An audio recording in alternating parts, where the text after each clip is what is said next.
Right, okay. EYSS Spirit Seekers, the Cradlehouse case.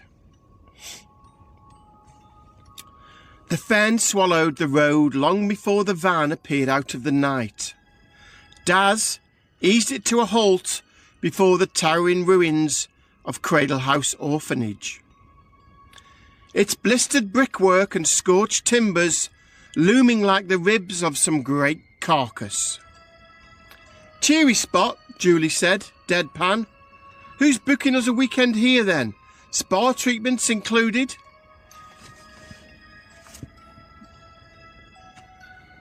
"Depends if you like smoke inhalation and child ghosts," Dee observed.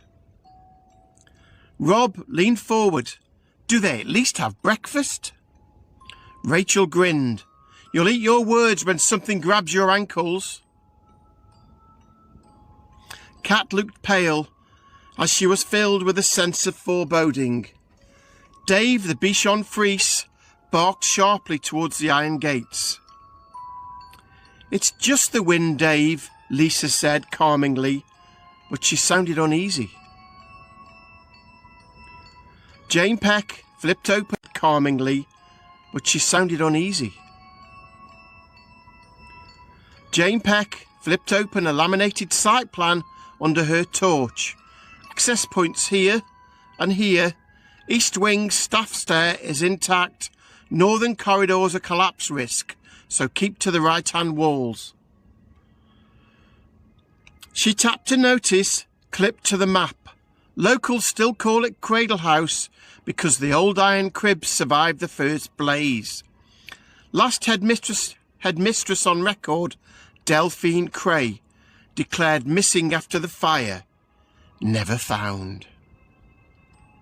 Inside Cradlehouse. The first step was like plunging into icy water. The air stank of smoke and old copper, and every torch beam caught soot that drifted like ash. Mary's EMF meter screeched as she switched it on. "Not faulty," she whispered.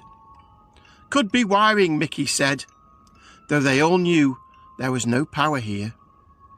Joe's face had gone white. "They're here. Children." There was no power here.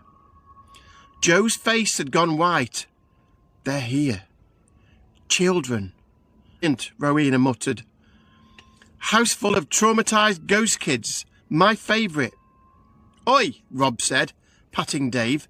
"At least Scooby's with us." The dog growled at the landing above, hackles raised. Jane checked her compass. The needle jittered.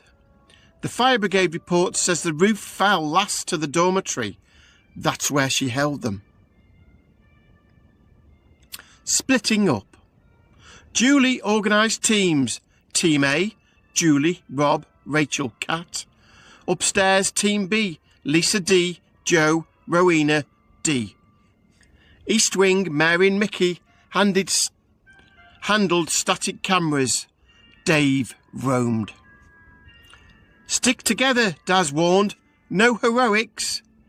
Jane handed out photocopied floor plans, corners weighed with bulldog clips, routes marked in yellow.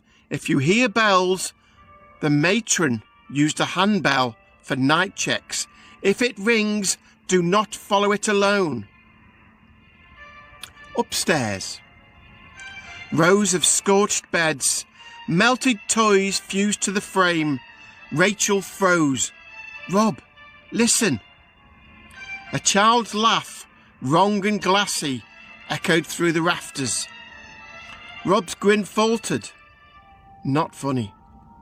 Every bed shuddered violently, metal screeching. Dave barked.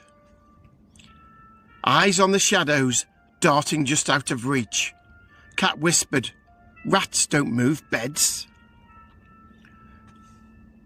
Jane set a small cloth notebook on the bed frame, voice low and steady. "Roll call. If you can hear me, count yourselves in. One by one. No more hiding." The shuddering eased.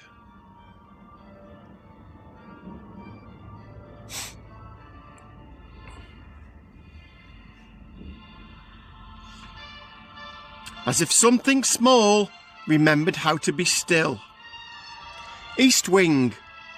Jo collapsed, clutching her temples. She's here! The headmistress, she's holding them! Dee flipped through the records. She performed rituals to bind children's spirits, obedience, even after death. Lisa D's protective circle flared as small, charred hands pressed through the walls.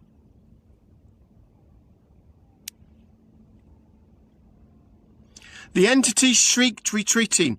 Julie's voice crackled through. All back to the dormitory now! It's her!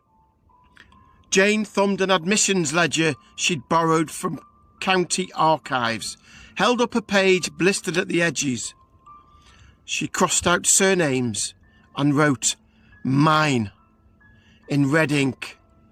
Names are keys, speak them back.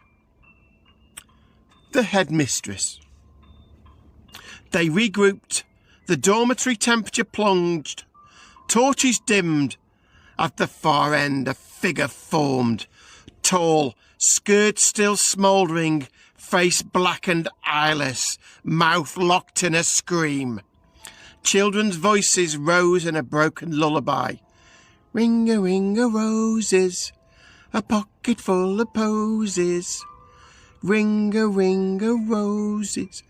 She's keeping them, Jo whispered. Lisa D raised a crystal. D shouted invocations. Mary's equipment screamed with overlapping whispers. The entity turned, eyeless, gaze like a blow, but the lullaby faltered. Keep talking, Julie shouted.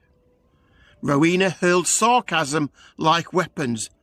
What had Ofsted say, eh? 1 star, terrible childcare, don't recommend. Jane stepped beside her, reading from the ledger. Alice Moore. Jonah Pike. Betty Craggs. You're not mine, you are yourselves.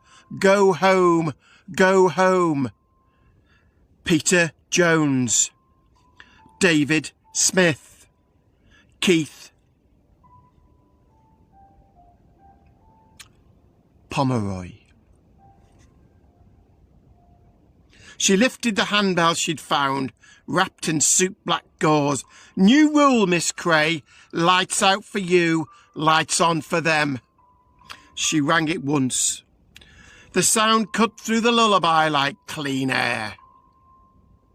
The headmistress shrieked an unearthly shriek. Lisa's crystals blazed. Dee cried out the final words, and the lullaby changed. Screams now, not of pain, but of release. The blackened figure staggered, broke apart into ash, and was gone. Silence. Aftermath. The air lingered, the air lightened. Torches burned, clean. The bed stilled. They're free, Jo whispered, glinting, tears glinting. Good, said Daz, voice rough. Rob slumped against Rachel. Worst hotel I've ever stayed in. 0 stars. Rachel laughed through it, though her hands shook. Kat blew out a breath. That was intense. Jane closed the ledger gently. I'll return their names to the record. Not a single one missing. They were never property. Outside, the fen wind carried nothing but emptiness. Cradlehouse was finally hollow. Dave wagged his tail, barking once at the doorway. Julie looked over her team, tired, shaken, still standing. Case closed, job done. Well done, everyone. And there we have it. Thank you.